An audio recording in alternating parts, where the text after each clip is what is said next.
Hello and I welcome you all to the news with ST. दोस्तों जैसा कि आप देख रहे हैं कि ट्विटर मेटा वॉर, जानिए क्या है thread app Twitter and Meta के बीच में वॉर चल रही है। मेटा यानी कि एक हम बोल सकते हैं अम्ब्रेला कंपनी है जो कि मार्क जुकरबर्ग के द्वारा ओन है और इसके अंदर 3-4 प्लेटफॉर्म आते हैं और भी होंगे like Facebook, WhatsApp and Instagram.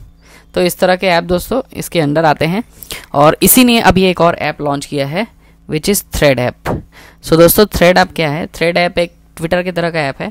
हम आगे थोड़ा सा देखेंगे उसके बारे में लाइटली एंड देन हम देखेंगे कि ट्विटर और मेटा यानी कि फेसबुक के बारे में, फेसबुक के बीच में किस तरह की वॉर चल रही है। यानी कि मार्क जुकरबर्ग और इलॉन मस्क जो कि ट्विटर के सीईओ हैं और मार्क जुकरबर्ग जो कि मेटा के सीईओ हैं, उनके बीच में क्या वॉर चल रही है और इलॉन ने फिर उन्हें कौन सा नोटिस दिया है, ये भी हम देखेंगे आगे के वीडियोस में। तो दोस्तों आप देख सकते हैं जैसे कि जब ये प्ले स्टोर पर आने वाला था तभी से इसकी हाइप काफ़ी हुई है। जैसे कि थ्रेड्स एंड इंस्टाग्राम ऐप, ये एक इंस्टाग्राम से ही संबंधित ऐप है, यानी कि उससे ही एफिलिएट रहेगा। यानी कि अगर आपके पास में इंस्टाग्राम अकाउंट है तो आपको थ्रेड्स ऐप में अलग से अपना अकाउंट बनाने की आवश्यकता नहीं पड़ेगी। और साथ ही दोस्तों जैसा कि हम सभी जानते हैं कि ट्विटर की तरह थ्रेड एप्लीकेशन जो है वो भी कुछ चीज़ों को पोस्ट करने के लिए ट्वीट्स की तरह ही काम करेगा, पर इसमें कुछ चीज़ें हैं जो कि ट्विटर में प्रतिबंधित थी। जैसे कि ट्विटर के जो मालिक है, सीईओ हैं, उन्होंने कुछ अभी नियम कानून लगाए थे कि 1000 पोस्ट आप दिन के देख पाएंगे, 300 पोस्ट अनवेरीफाइड लोग देख पाएंगे, 500 पोस्ट अनवेरीफाइड या वेरीफाइड अकाउंट्स देख पाएंगे, इस तरह से। और तो और सबसे बड़ी चीज़ ये है कि उसके पैसे देने पड़ते हैं ब्लू टिक के। बट हमारे साथ यहाँ जो थ्रेड ऐप है उसमें इस तरह की कोई भी परेशानी नहीं है। और तो और जब ये जुलाई 6 को लॉन्च होने वाला था तो इसकी काफ़ी अच्छी हाइप बनाई गई थी दोस्तों। तो आगे बढ़ते हैं, देखते हैं। देखिए जैसे कि मीम बना रहे हैं, जैसे कि आप जो लोग ट्विटर यूज़ करते हैं या कुछ किसी भी तरह से सोशल मीडिया पर एक्टिव हैं, उन्हें ये पता होगा कि ट्विटर और थ्रेड के बीच में किस तरह की वॉर चल रही है। ये एक बोल सकते हैं हम कि ये फ़नी वॉर है और ये इसके चलते ही है। ये हम बोल सकते हैं कि एक फ़नी वॉर चल रही है या मीम्स का जो है सैलाब सा आ गया है।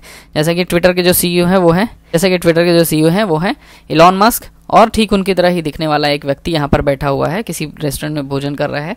और ये क्योंकि इनका कॉपी दिख रहा है, इसी से हम संबद्धता लगाते हैं कि थ्रेड जो है वो ट्विटर का कॉपी कैट होगा।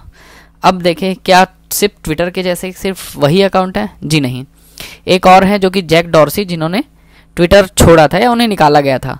जब उन्होंने ट्विटर छोड़ा तो फिर उनका एक एप्लीकेशन निकला था जिसका नाम था ब्लू स्काई, वो भी ट्विटर का राइवल ऐप है। और साथ ही साथ एक और ऐप है जो कि काफ़ी प्रचलित है। तो थ्रेड्स आया है पर थ्रेड नहीं है ट्विटर के लिए उतना ही बड़ा, क्योंकि ट्विटर का एक बहुत बड़ा एस्टैब्लिश मार्केट है जिसे गवर्नमेंट ऑफिशियल्स भी यूज़ करते हैं अपनी बात जनता तक पहुंचाने के लिए। तो हम ये देखेंगे कि किस तरह की धमकी दी है नोटिस के द्वारा इलॉन मस्क ने मार्क जुकरबर्ग को। जी हाँ, इन्होंने थ्रेड्स के लिए मार्क जुकरबर्ग को नोटिस दिया है। ये नटशेल में मैं इनका जो सार है, जो इसका निचोड़ है, वो मैं आप तक पहुंचाता हूँ कि इन्होंने यानी कि इलॉन मस्क ने कहा है कि मार्क जुकरबर्ग, तुमने हमारे एम्प्लॉइयों को रखा है, तुमने हमारे ट्विटर के छोड़े हुए एम्प्लॉइयों को रखा है जिनके पास हमारे ट्रेड सीक्रेट्स हैं ट्विटर के, और जो कि हाईली कॉन्फिडेंशियल भी हैं। तो इन चीज़ों के मद्देनज़र रखते हुए इन सभी चीज़ों को लेकर के जो ट्विटर के सीईओ हैं इलॉन मस्क, उन्होंने एक नोटिस भेजा है किसे? मेटा को, यानी कि डायरेक्टली जुकरबर्ग को, कि आप ये जो भी कर रहे हैं कॉपी कैट जैसा काम, देखिए यहाँ पर लिखा भी हुआ है कॉपी कैट थ्रेड है। तो जो आप कॉपी कैट की तरह काम कर रहे हैं वो कृपया ना करें, वरना लीगल इशू जो हमने जारी किया है उस पर आगे भी बात हो सकती है।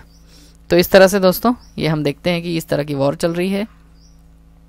एंड इन सब के चलते दोस्तों थैंक यू फॉर वॉचिंग। नए अपडेट्स के लिए हमसे जुड़े रहिए न्यूज़ विद एसटी में। And thank you very much for watching. God bless you all.